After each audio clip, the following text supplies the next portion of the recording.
Menilai tingkat keamanan maskapai penerbangan adalah proses kompleks yang melibatkan berbagai faktor, termasuk hasil audit keselamatan, catatan insiden, dan kepatuhan terhadap standar internasional.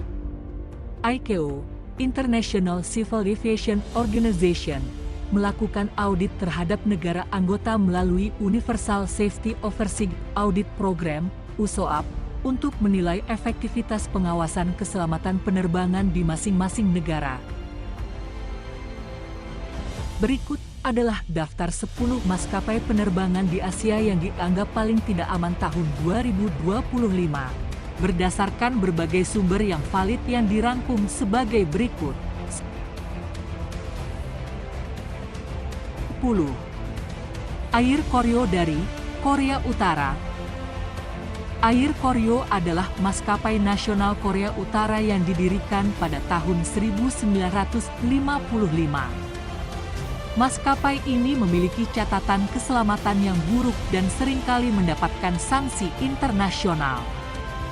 Meskipun tidak ada insiden fatal yang dilaporkan dalam beberapa tahun terakhir, maskapai ini tetap berada dalam daftar maskapai paling tidak aman di dunia karena standar keselamatan yang rendah. 9. SCAT Airlines dari Kazakhstan. SCAT Airlines didirikan pada tahun 1997 dan beroperasi di Kazakhstan. Maskapai ini memiliki catatan keselamatan yang buruk, termasuk beberapa kecelakaan fatal.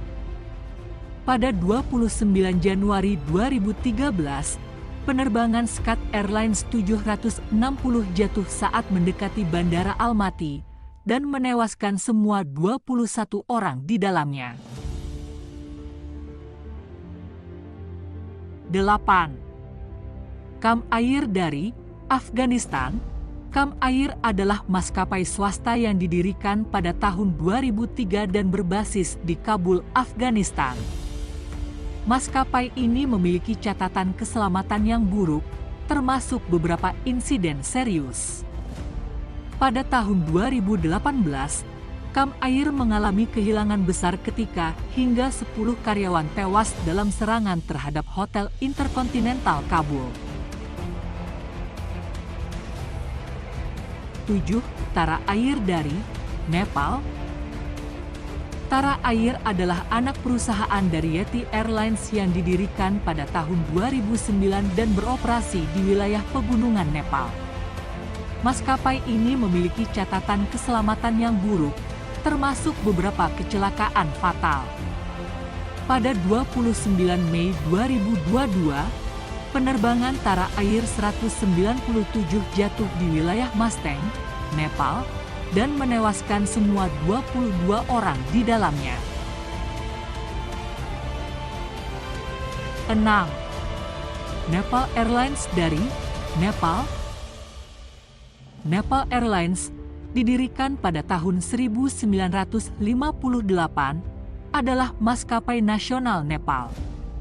Maskapai ini memiliki catatan keselamatan yang buruk, termasuk beberapa kecelakaan fatal.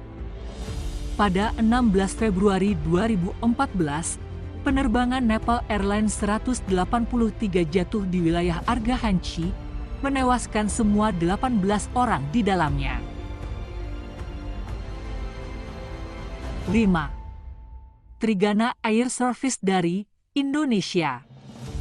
Trigana Air Service didirikan pada tahun 1991 dan beroperasi sebagai maskapai penerbangan domestik di Indonesia. Maskapai ini memiliki catatan keselamatan yang buruk, termasuk beberapa kecelakaan fatal. Pada 16 Agustus 2015, penerbangan Trigana Air 267 jatuh di Papua, menewaskan semua 54 orang di dalamnya. 4. Shenzhen Airlines dari China. Shenzhen Airlines didirikan pada tahun 1992 dan berbasis di Shenzhen, China. Maskapai ini memiliki skor keselamatan buruk dan termasuk dalam daftar maskapai tidak aman di dunia. ketiga, Air Asia India dari India. Air Asia India didirikan pada tahun 2013 sebagai joint venture antara Air Asia Berhad dan Tata Sons. Maskapai ini memiliki skor keselamatan yang rendah dan menempatkannya di peringkat ketiga dalam daftar maskapai terburuk di Asia. 2. Wings Air dari Indonesia. Wings Air adalah anak perusahaan Lion Air Group yang didirikan pada tahun 2003. Maskapai ini memiliki catatan keselamatan yang kurang baik. Meskipun tidak ada insiden fatal yang tercatat baru-baru ini, Wings Air mendapatkan skor rendah dalam penilaian keselamatan dan layanan. 1. Lion Air dari Indonesia. Lion Air didirikan pada tahun 1999 dan merupakan salah satu maskapai terbesar di Indonesia. Maskapai ini memiliki catatan keselamatan yang buruk, termasuk beberapa insiden serius. Pada 29 Oktober 2018, penerbangan Lion Air 610 jatuh di Laut Jawa, menewaskan semua 189 orang di dalamnya. Itulah 10 maskapai penerbangan yang paling tidak aman di Asia, namun demikian perlu dicatat bahwa peringkat ini didasarkan pada data dan insiden yang tercatat hingga saat ini. Setiap maskapai penerbangan terus berupaya meningkatkan standar keselamatan mereka, dan peringkat dapat berubah seiring waktu.